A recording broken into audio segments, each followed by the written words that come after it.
Pernyataan bahwa uang tidak bisa membeli kebahagiaan. Saya setuju kalau uangnya dikit. Kalau banyak bisa. Beneran ini. Kebahagiaan manusia itu melibatkan memori, melibatkan emosi, melibatkan yang namanya asumsi. Orang itu berpotensi bahagia kalau dia itu otaknya itu mampu melupakan hal-hal yang tidak nyaman. Ya, itu. Jadi orang pelupa itu gampang bahagia sebetulnya. Jadi memang kebahagiaan itu tidak sederhana. Kompleks. Nggak ada. Orang yang bilang bahagia sederhana, ya dia nggak paham aja.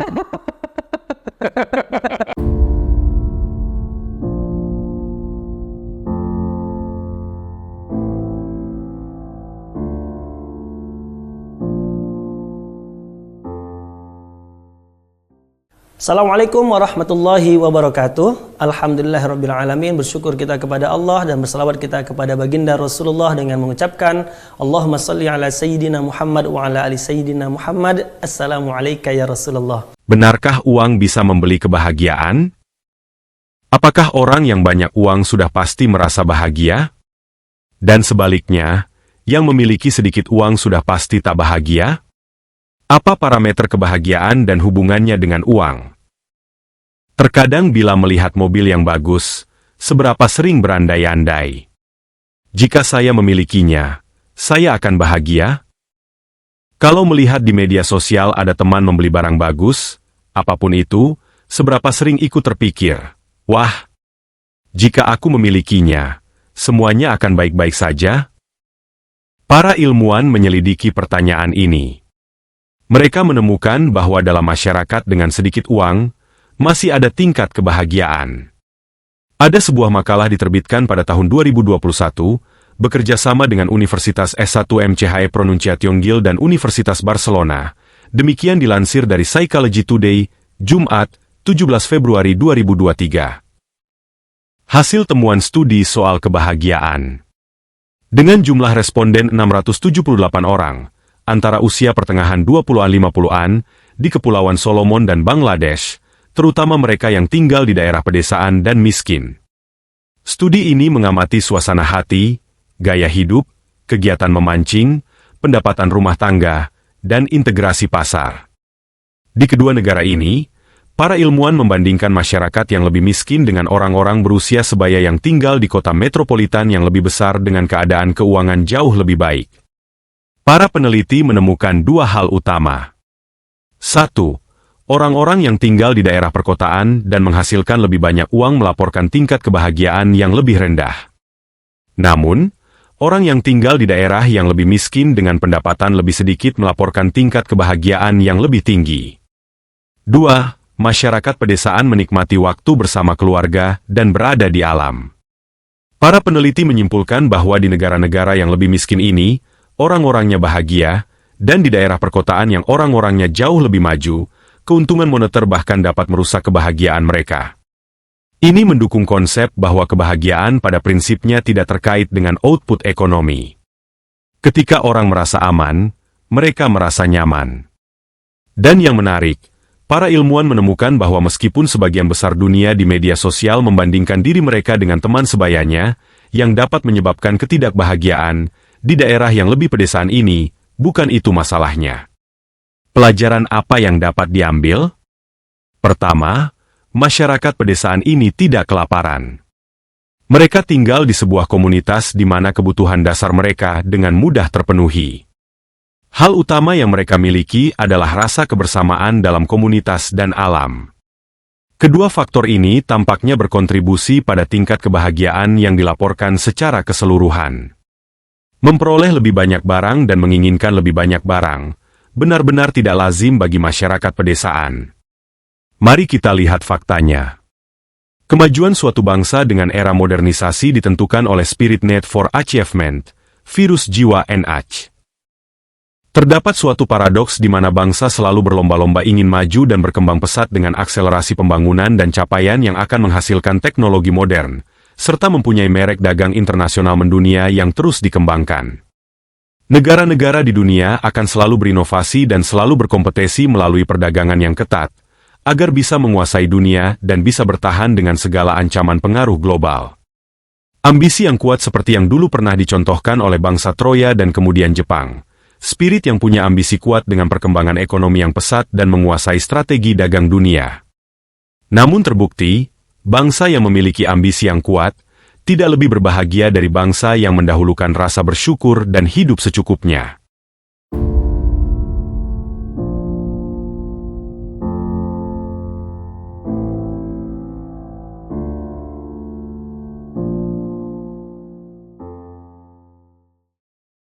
Dengan mengukur Satisfaction with Life Index, kebahagiaan bangsa Jepang hanya di urutan ke-90 dunia. Negara kecil dan tak terlalu kaya, seperti Bahana, Swedia, Malta, Costa Rica, dan Bhutan termasuk 20 besar dunia dalam kebahagiaan bangsanya. Hidup juga perlu enjoy. Survei kebahagiaan yang memakai data WHO, UNESCO, CIA, dan New Economic Foundation tersebut diukur dari kepuasan subjektif bangsa terhadap kesehatan, pendidikan, dan kekayaan relatif, selain tingkat pengharapan terhadap hidup. Makin rendah ekspektasi suatu bangsa, makin gampang tumbuh rasa bersyukurnya dan terangkat rasa bahagianya. Sebaliknya, makin tinggi ekspektasi bangsa, makin sering tidak puas dan menjadi kurang bahagia. Kita melihat bagaimana orang Jepang berjalan kaki seperti dikejar hantu. Mereka rata-rata gila kerja dan tinggi ekspektasi dalam hidupnya. Begitu juga orang Korsel, Cina, dan Thailand yang derajat kebahagiaannya masing-masing di urutan ke-102, ke-82, dan ke-76 saja. Tingkat pengejaran prestasi tanpa henti bangsa berbanding terbalik dengan tingkat perolehan kebahagiaan hidup. Kemudian kita lihat bangsa Jepang terkenal memiliki tingkat kematian dengan cara bunuh diri yang begitu tinggi dibandingkan dengan bangsa lain, karena bangsa Jepang banyak mengalami problem hidup yang tidak dilandasi dengan rasa bersyukur. Tingkat stres yang tinggi di Jepang membuat mereka lupa akan kehadiran Tuhan dalam sisi-sisi kehidupannya. Suka mengumpulkan harta tak menjamin kebahagiaan. Ada suatu perkataan bijak yang mengatakan bahwa uang bukanlah segala-galanya tapi segala-galanya butuh uang. Untuk menjelaskan ini kita merujuk kepada ajaran Islam, di mana ajaran Islam mengajarkan tentang qanaah, secukupnya. Membeli barang itu sesuai dengan kebutuhan bukan atas keinginan-keinginan yang mengakibatkan kepada hasrat untuk menjadi pribadi yang kikir, pelit, loba dan sejenisnya. Diperparah dengan hasrat atau keinginan itu dibarengi dengan perilaku-perilaku buruk, seperti keinginan untuk korupsi dan memakan hak-hak orang lain. Jangankan keinginan gemar bersedekah kepada orang lain yang membutuhkan, justru malahan mereka lebih suka menjadi maling, koruptor, demi menjadi kaya. Dalam Islam, dituntut hidup dengan kesederhanaan saja, seperti apa yang pernah dicontohkan oleh Rasulullah dan para sahabat-sahabatnya. Allah Subhanahu wa Ta'ala tidak suka sesuatu yang berlebih-lebihan, apalagi memamerkan harta kekayaan demi gengsi dan berharap pujian manusia. Bahagia bagi kebanyakan orang hanya diukur lewat uang semata, sehingga mereka berlomba-lomba untuk mengumpulkan uang sebanyak-banyaknya, tidak peduli di mana sumber uang itu mereka dapatkan.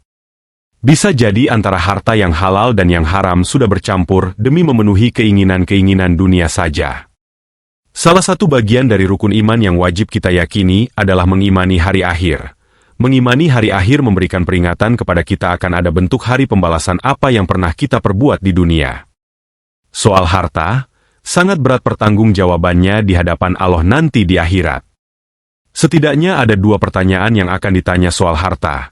Dari mana sumber harta itu kamu dapatkan dan kemana saja harta itu kamu belanjakan? Artinya semakin banyak harta makin berat langkah masuk surga, kecuali diperoleh dengan cara-cara yang halal dan banyak dimanfaatkan untuk kepentingan agama, sedekah jahiliyah. Filosofi orang terhadap harta ini ada yang salah kaprah. Maksudnya adalah banyak orang yang menghabiskan waktu mencari harta tanpa mempedulikan kesehatan mereka. Mereka memaksakan diri mencari uang tanpa mempedulikan kondisi tubuh yang juga perlu istirahat. Kesehatan begitu mahal harganya, oleh karenanya sangat penting menjaga kesehatan agar kita tidak jatuh sakit. Sebab kalau sudah jatuh sakit, uang yang sudah kita kumpul-kumpulkan tadi habis untuk biaya berobat ke rumah sakit. Mengejar harta tidak dilarang dalam Islam, tapi berlebihan mengejar harta dan zalim pada diri sendiri, merupakan perbuatan yang tidak diperbolehkan dalam agama. Tidak hanya harta benda yang berharga di dunia ini, ada keluarga yang mendampingi kehidupan kita setiap hari. Keluarga adalah tempat paling nyaman dalam memperoleh kebahagiaan. Berkumpul dengan anak istri, mendidik anak-anak agar menjadi anak yang soleh dan sholehah juga kebahagiaan sejati yang tak ternilai harganya. Bisa menjadikan keluarga yang rukun, tentram dan damai itu juga merupakan kebahagiaan. Betapa banyak orang kaya, akan tetapi keluarganya hancur berantakan, perceraian sesuatu yang tidak dapat dihindarkan. Suami tidak menempatkan istri sebagai teman hidup dalam berbagai persoalan hidup rumah tangga. Begitu juga sebaliknya, yang pada akhirnya mereka memilih teman kerjanya sebagai curhat ternyaman dalam menyampaikan persoalan hidupnya. Jika sudah begini, isu-isu perselingkuhan merebak dalam kehidupan rumah tangga. Uang, harta, dan kuasa berlimpah, tapi merasa tidak bahagia, karena tidak mensyukuri nikmat yang diberikan oleh Tuhan Yang Maha Kuasa. Bagaimana menurut kalian?